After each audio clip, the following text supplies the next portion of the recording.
Hello மக்களே, கார்த்தி ரேவதி செம இன்ட்ரெஸ்டிங்காக போயிட்டுருக்கு. இந்த கும்பாபிஷேகம் முடிகிறதுக்குள்ளே காளியம்மர், சந்திரா எல்லாரும் சேர்ந்து என்னதான் திட்டத்தை போட்டாலும் நம்ம கார்த்தி செம அதிரடியாக எல்லா திட்டத்துக்கும் ஆப்பு வைக்கிறாங்கன்னே சொல்லலாம். ஒரு வழியாக பரமேஸ்வரி பாட்டியோட உயிரை காப்பாற்றுறாங்க.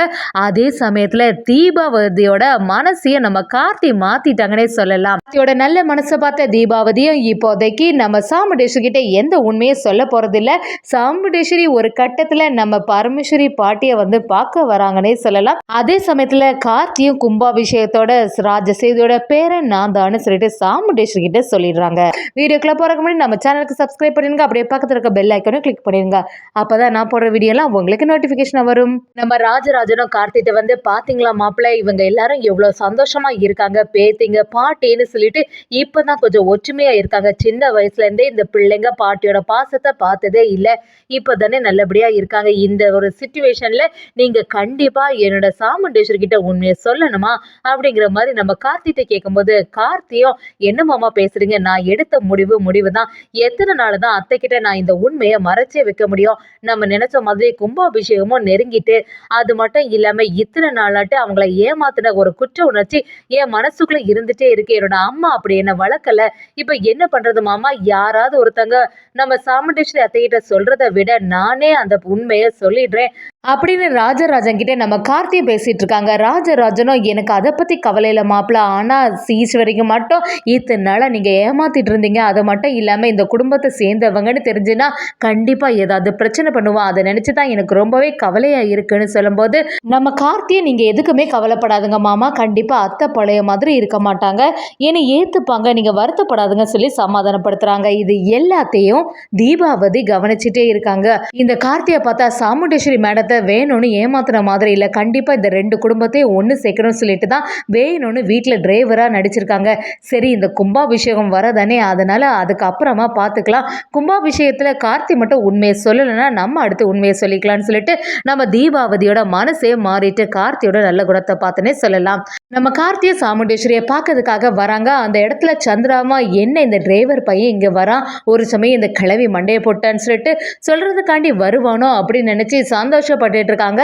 கார்த்தியை பார்த்தோன்னா சாமுண்டேஸ்வரி என்ன மாப்பிள்ள எங்கே போயிட்டு வரீங்க, கும்பாபிஷேகம்லாம் எப்படி போச்சு அப்படின்னு விசாரிக்கும் போது, கார்த்தியை நம்ம சாமுண்டேஸ்வரி கிட்டே இல்லாத பாட்டிக்கு உடம்பு சரியில்லாமல் ஆயிட்டு அந்த காளியம்மை பாட்டியை எப்படி குத்திட்டா, எது எப்படியோ கடவுள் புண்ணியத்தில் பாட்டியோட உயிருக்கு எந்த ஆபத்தும் இல்லைன்னு சொல்லிடுறாங்க.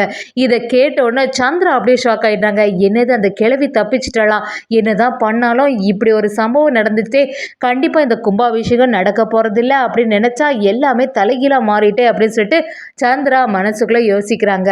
அப்படி நம்ம சாமுண்டேஸ்வரியும் என்ன நடந்துச்சு, எதுக்கு இந்த மாதிரிலாம் செய்கிறாங்க, இது எல்லாத்துக்குமே காரணம் அந்த முத்துவேல் சிவனாண்டியாக தானே இருக்கும் அப்படின்னு சொல்லும்போது, நம்ம கார்த்தி அந்த இடத்துல சொல்ல ஆரம்பிக்கிறாங்க. அவங்க தான் எல்லாமே வேலை பார்த்தது, எப்படியாவது இந்த கும்பாபிஷேகம் நல்லபடியாக நடக்கக்கூடாதுன்னு சொல்லிட்டு யாருக்கையாவது உயிரை எடுக்கணும்னு சொல்லி பாட்டியோட உயிரை இந்த மாதிரி பண்ணிட்டாங்க.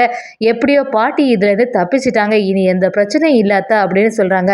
நம்ம ரேவதியும் சாமுண்டேஸ்வரி கிட்ட என்னம்மா நீங்கள் இங்கேயே இருந்துட்டு இருக்கீங்க, அடிப்பட்டு இருக்க பாட்டி உங்களோட அத்தை தானே, அதனால அவங்கள போய் பார்த்தீங்கன்னா ரொம்பவே சந்தோஷப்படுவாங்கல்ல, ஏமா நீங்கள் இன்னும் பிடிவாதத்தோடு இருக்கீங்க, தயவு செய்து பாட்டியை ஒருக்கா போய் பாருங்களாம் அப்படின்னு சொல்லிட்டு நம்ம சாமுண்டேஸ்வரிட்ட கேட்கும்போது, சாமுண்டேஸ்வரியும் என்ன பேசுகிற ரேவதி, என்னோட அம்மாவுக்கு காரணமான அந்த குடும்பத்தை என்னைக்குமே நான் மன்னிக்க மாட்டேன், அந்த கிழவியை நான் ஏற்றுக்கவும் மாட்டேன், அந்த கிழவிக்கு அடிப்பட்டுட்டுன்னா நான் என்ன செய்ய முடியும், நான் எல்லாம் போய் பார்க்க மாட்டேன்னு சொல்லிட்டு சாமுண்டேஸ்வரி ரொம்பவே பிடிவாதமாக இருக்காங்க. ரேவதியை சாமுண்டேஸ்வரி கிட்ட இப்படி எல்லாம் இருக்காதுங்கம்மா, என்னதான் இருந்தாலும் அது நம்மோட பாட்டி, தயவு செய்து அவங்கள போய் பாருங்கன்னு சொல்லும்போது, சந்திராமா என்ன ரேவதி எப்பவுமே அந்த குடும்பத்துக்கு சப்போர்ட்டா பேசிட்டு இருக்க, தேவையில்லாம நீ இதுல தலையிடாத, அதான் அக்கா சொல்லிட்டால நான் பார்க்க மாட்டேன்னு, அதுக்கப்புறமா எதுக்கு அவளை வற்புறுத்திட்டு இருக்க அப்படின்னு சொன்னோடனே சாமுண்டேஸ்வரி சந்திரா கிட்ட சரி விடு சந்திரா, அவன் தான் சின்ன பிள்ளைன்னு சொல்லவும், நம்ம சந்திராவும் என்னக்கா பேசுறேன், நான் என்ன சொன்னாலும் இப்படியே வாயை மூட வச்சிரு அப்படின்னு சொல்லிட்டு எரிச்சல் ஆகுறாங்க.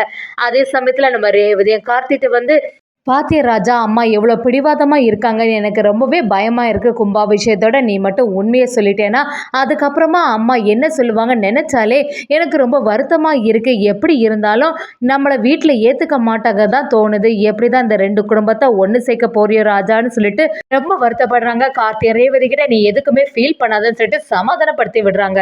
கும்பாபிஷேக நாளும் வருது. நம்ம கார்த்தியும் சாமுண்டேஸ்வரி கிட்ட அத்தை நீங்கள் எல்லாருமே சேர்ந்த மாதிரி குடும்பமாட்டு நம்ம கும்பாபிஷேகத்துக்கு போகலான்னு சொல்லும்போது சாமுண்டேஸ்வரி அதில் பிடிவாதமாக இருக்காங்க.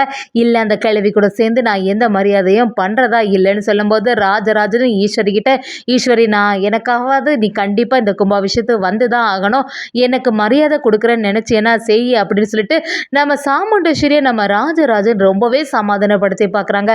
ஒரு கட்டத்தில் ரேவதி எல்லாரும் சேர்ந்த மாதிரி கேட்கவும் சாமுண்டீஸ்வரோட மனசு மாறுது. சந்திராவும் ரொம்பவே அதிர்ச்சி ஆயிடுறாங்க. எந்த அக்காவோட மனசை மாற்றிட்டாங்களே, எப்படியாவது இந்த கும்பாபிஷேகத்துக்கு அக்காக்காரி போயிடுவாளோ, இவ மட்டும் அதில் கலந்துக்கிட்டானா அதுக்கப்புறமா இந்த குடும்பமே சேர்ந்த மாதிரி ஆயிடுமே அப்படின்னு சொல்லிட்டு நம்ம சாமுண்டீஸ்வரியை தடுத்து நிறுத்தி, அக்கா உனக்கு என்ன ஆச்சு, ஏன் இப்படி யோசிச்சுட்டு இருக்க, அதான் உனக்கு ஏற்கனவே அம்மாவோட நிலைமைக்கு காரணமான இந்த குடும்பத்தை எப்படி ஏற்றுக்க மனசு வந்துச்சு அப்படின்னு சொல்லும்போது சாமுண்டீஸ்வரியும் வெடிச்சந்திர இந்த கும்பாபிஷேகத்தோட இந்த குடும்பத்தை தலை மூழ்கிட வேண்டியதான், இனிமே என்ன அந்த கிழவி கூட நம்ம உறவா கொண்டாட போறோம், சரி விடு அப்படின்னு சொல்லிட்டு நம்ம சாமுண்டீஸ்வரியும் கும்பாபிஷேகத்துக்கு வராங்கன்னே சொல்லலாம்.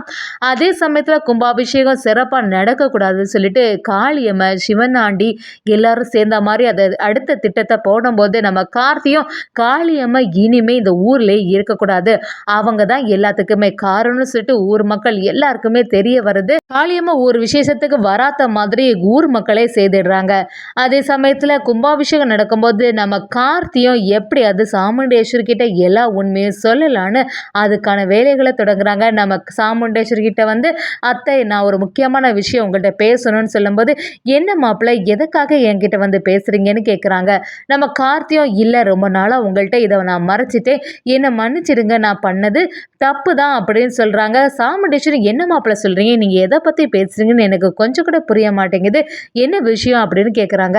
நம்ம கார்த்தி ராஜசேதுவோட பேரன் நான் தான், அது மட்டும் இல்லாமல் நான் உங்கள் வீட்டில் இந்த 2 குடும்பத்தையும் ஒன்று சேர்க்கறதுக்காண்டி தான் டிரைவராக வந்து நடித்தேன், ஆனால் ரேவதியை நான் மேரேஜ் பண்ணிப்பேன்னு சொல்லிட்டு கொஞ்சம் கூட எதிர்பார்க்கல, நான் இதை வேணும்னு செய்யலை அப்படின்னு சொல்லிட்டு நம்ம சாமுண்டேஸ்வரி கிட்ட சொல்கிறாங்க.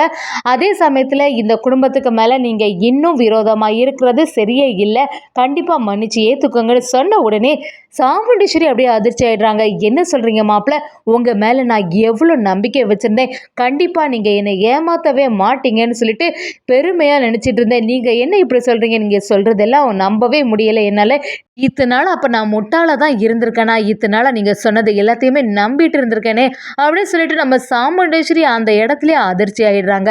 நம்ம சாமுண்டேஸ்வரி பயங்கரமாக டென்ஷன் ஆகி, இப்படிப்பட்ட ஆளை நான் இனிமேல் ஏற்றுக்கவே மாட்டேன், கடைசியில் உன்னோட குடும்ப புத்தியை நீ காட்டிட்டேல, உன்னோட குடும்பமே இப்படி தான், இதனால தான் என்னோட அம்மாவுக்கு ஏற்கனவே துரோகம் பண்ணீங்க, அதே மாதிரி என்னையும் நம்ப வச்சு ஏமாத்திட்டீங்களே, உங்களெல்லாம் நான் சும்மாவே விட மாட்டேன், உன்னை வேற நம்பி என்னோட பொண்ணுக்கு நான் மேரேஜ் பண்ணி கொடுத்துட்டேனே சொல்லிட்டு நம்ம சாமுண்டேஸ்வரியும் கார்த்தியை சரியா வெளுத்து எடுத்துட்டு இருக்காங்க. அதே சமயத்துல சுத்தி இந்த ராஜராஜன் ரேவதி எல்லாருமே நம்ம கார்த்திக்கு சப்போர்ட்டிவா பேச ஆரம்பிக்கிறாங்கன்னே சொல்லலாம்.